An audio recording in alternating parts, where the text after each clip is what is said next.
Hello friends আজি দ্বিতীয়টো পাৰ্টে মই জ্যোতিস্মিতাই আপোনালোক সকলোকে মোৰ চেনেললৈ স্বাগতম জনাইছো আৰু এতিয়া আমি কোট পালোহি আপোনালোকে নামঘৰৰ তোৰণখন দেখি গম পাইছে নিশ্চয় ঢেকিয়াখোৱালে আহিলো আৰু ইয়াত চাকি জ্বলাব নাই দিয়া অকল তেল দিব দিছে তেলকে দি লওঁ তাৰপিছত আপোনালোকক ইয়াৰ পৰিৱেশটো দেখাই আছো ঢেকিয়াখোৱাৰ মূল নামঘৰটো সন্মুখত আছো আৰু এই ভাদ মাহত এইখিনি জেগাত কিমান মানুহৰ ভিৰ হয় অনুমান কৰিব নোৱাৰি কিন্তু এতিয়া কৰোনা হৈ থকাৰ কাৰণে সকচোন মানুহৰ একোৱে প্ৰভাৱ পৰা নাই তথাপিও আমি আহিছো আৰু প্ৰত্যেক বছৰে আহো সেই কাৰণে এবাৰো আহিলো সেৱা এটা কৰিবলৈ আৰু এবাৰটো চাকি জ্বলাব দিয়াই নাই নহলে এই জেগাখিনিত গুটে চাকি বন্তিয়ে মানে একদম ফুল হৈ থাকে সকলোৱে জানে আৰু এয়া সকচোন মানুহবিলাক আহিছে তাৰ মাজতে আৰু ডাঙৰ ডাঙৰ চাকি 4-5 গছমান দিছে তাতে তেল জ্বলাব দিছে আৰু লগতে ধূপ জ্বলোৱা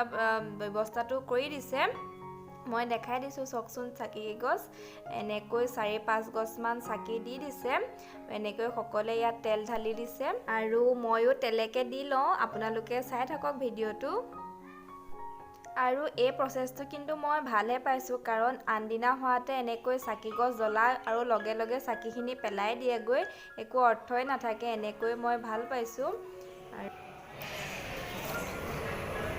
ইয়াত এবাৰ এনেকৈ তেল দিবলৈ কৈছে ভাল হৈছে বাৰু প্ৰসেসটো আৰু আমি তেল চেল দিলো দি এতিয়া বলক আপোনালোকৰ নামঘৰৰ পৰিৱেশটো দেখাও আৰু এইকন সকচোন জেগাটো সঁচাকে ইমান ভাল লাগিছে দুজোপা ডাঙৰ ডাঙৰ গছ লগতে গ্ৰাছটো দি দিছে সঁচাই বহুত ধুনীয়া লাগিছে দেখিব আৰু তাৰ বেকত যে আছে ঘৰটোত হেতুত চাকি জ্বলাব দিছিল আগতে কিন্তু এবাৰ বন্ধ কৰি থৈছে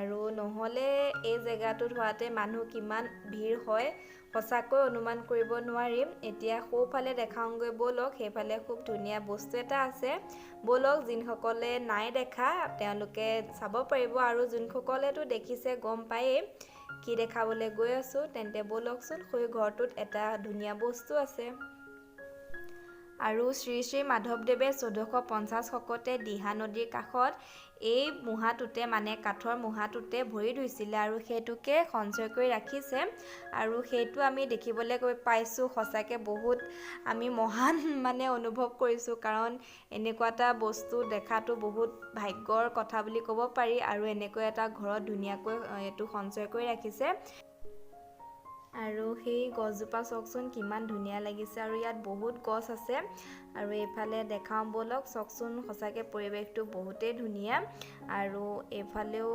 নামঘৰৰ পিছফালটো হয় এইফালেও আপোনালোকক দেখাই আছো আৰু এজোপা ডাঙৰ গছ আছে লগতে আছে এইটো ভঁৰাল ঘৰটো কিন্তু এতিয়া বন্ধ কৰি থৈছে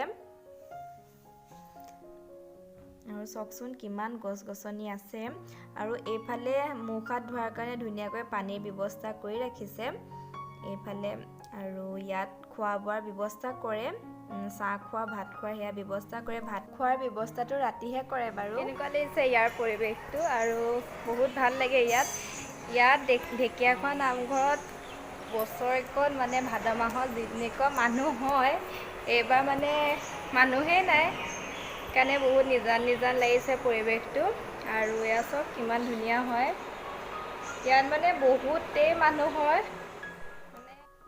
এইখিনি গুটেইখিনি নামঘৰৰ বেক সাইডৰ জেগা হয় কিমান পৰিষ্কাৰ চাফচিকুণকৈ ৰাখিছে দেখিয়ে ভাল লাগে এনেকৈ পৰিষ্কাৰকৈ ৰাখিলে আৰু এইফালে এতিয়া যাওঁ বলক এইফালে এটা পুখুৰী আছে হেতু দেখা আপোনালোকক বলকচোন আৰু যোৰহাটৰ বাহিৰৰ পৰাও ইয়ালে এটো ঢেকিয়াখোৱালে মানে বহুত মানুহ আহে প্ৰত্যেক বছৰে বহুত মানুহ হয় লাখ মানুহ হয় কিন্তু তাৰ মাজত বহুতখিনি চাগে অহা নাই তেওঁলোকে ভিডিঅটো চাই ভাল পাইছে নিশ্চয়কে যদি কোনোবা অহা নাই মোক কমেন্টত জনাবচোন আৰু এটো সব পুখুৰীটো কিমান ধুনীয়া লাগিছে সঁচাকে পুখুৰী পাৰৰ এই দৃশ্যটো বহুত ভাল লাগে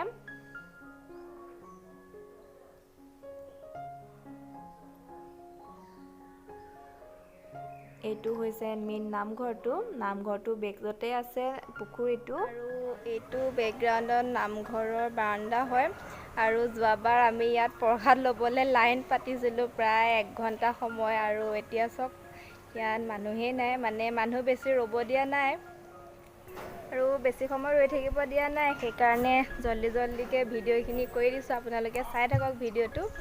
আৰু আহিব ভাদ মাহত ইয়ালৈ আহি বহুত ভাল লাগে। চাকি অগল জ্বলাই থৈ গ'লে সঁচাই বহুত ভাল লাগে।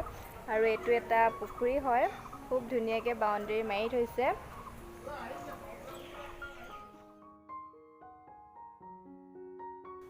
এতিয়া আপোনালোকক নামঘৰৰ ভিতৰ ভাগ অকণমান দেখাবলৈ চেষ্টা কৰিম, যিহেতু ভিতৰত সোমাব নিদিয়ে, বাহিৰৰ পৰা অকণমান দেখাম। আৰু এয়াই হৈছে নামঘৰৰ ভিতৰ ভাগ। দেখা পাইছেনে আপোনালোকে কিমান সুন্দৰ হয়। আৰু সৈ গছি হৈছে অক্ষয় বন্তি গছ। অক্ষয় বন্তি কিয় কয় আপোনালোকে জানেই, যিহেতু এই গছি চাকি 500 বছৰ পুৰণি, মানে 500 বছৰৰ পৰা এবাৰো নুনুমোৱাকৈ বন্তি গছ জ্বলি আছে, সেইকাৰণে অক্ষয় বন্তি বুলি কয়। আৰু লগতে তাত আছে এজোপা ঢেকীয়া। সেই ঢেকীয়াজোপা বহুত বছৰ পুৰণি, শ্ৰীমন্ত শংকৰদেৱ মাধৱদেৱৰ দিনৰে সেইজোপা ঢেকীয়া এতিয়াও আছে। আৰু অলপ মৰহিছে, কিন্তু একেই অৱস্থাত আছে। আৰু নামঘৰৰ পৰা ওলাই আহিছোঁ এতিয়া। এইটো এটা দীঘল বাটচৰ, আপোনালোকে দেখা পাইছেনে? এইফালেদি আগতে মানুহ দুনুহ অহা যোৱা কৰিব দিছিলে, কিন্তু এইবাৰ এইফালেদি ওলাই যাবহে দিছে, সোমাবলৈ দিয়া নাই। সোমোৱা যোৱা ব্যৱস্থাটো বেলেগ এফালে কৰিছে। আৰু এয়া দেখিছেনে, সন্মুখৰ ভাগটো দুটা খুব ধুনীয়া হাতী এনেকৈ বনাই থৈছে। দেখিবলৈ সঁচাই বহুত ধুনীয়া, বহুতেই ধুনীয়া। আৰু এটা খুব ধুনীয়া বিশেষ ব্যৱস্থা আছে ইয়াত। দেখিছেনে, এইখিনিত পানী আছে, মানে নামঘৰৰ ভিতৰত সোমাবলৈ কোনো ভৰি হাত নধুলেও হয়, এনেকৈ পানীখিনিৰ দ্বাৰাই ভৰিটো ধুনীয়াকৈ ধুই যাব পাৰি। আৰু এয়া চাওক, মই ফ্ৰণ্টৰ পৰা দেখাই দিছোঁ। এয়া কিমান ধুনীয়া, বহুতেই ধুনীয়া সঁচাকৈ। আৰু এয়া চাওকচোন, আপোনালোকে যোনসকলে নাই অহা ইয়ালৈ এবাৰ নিশ্চয়কৈ আহিব। ঢেকীয়াখোৱাৰ পৰা আহিলোঁ, আৰু ঢেকীয়াখোৱাৰ পৰিৱেশটো কেনেকুৱা লাগিলে মোক কমেণ্টত জনাব। আৰু এইবাৰ ভালেই লাগিলে বাৰু গৈ, আমি প্ৰত্যেক বছৰে আহোঁ। এইবাৰো আহিছিলোঁ তেনেকৈ সেৱা এটা কৰিবলৈ, আৰু আহি ভালেই লাগিলে। আৰু আপোনালোকে আহিব পাৰে, বেছি মানুহ হোৱা নাই কিন্তু, সেইকাৰণে একো ভয় কৰিবলগীয়া নাই। আৰু ইয়াৰ এইখিনি বহুতখিনি প্ৰটেকশ্যন মেইনটেইন কৰিছে, সেইকাৰণে আপোনালোক আহিব পাৰে। আৰু ভিডিঅ'টো ইমানতে সামৰিছোঁ। ভাল পালে লাইক কৰি দিব, কমেণ্ট কৰিব।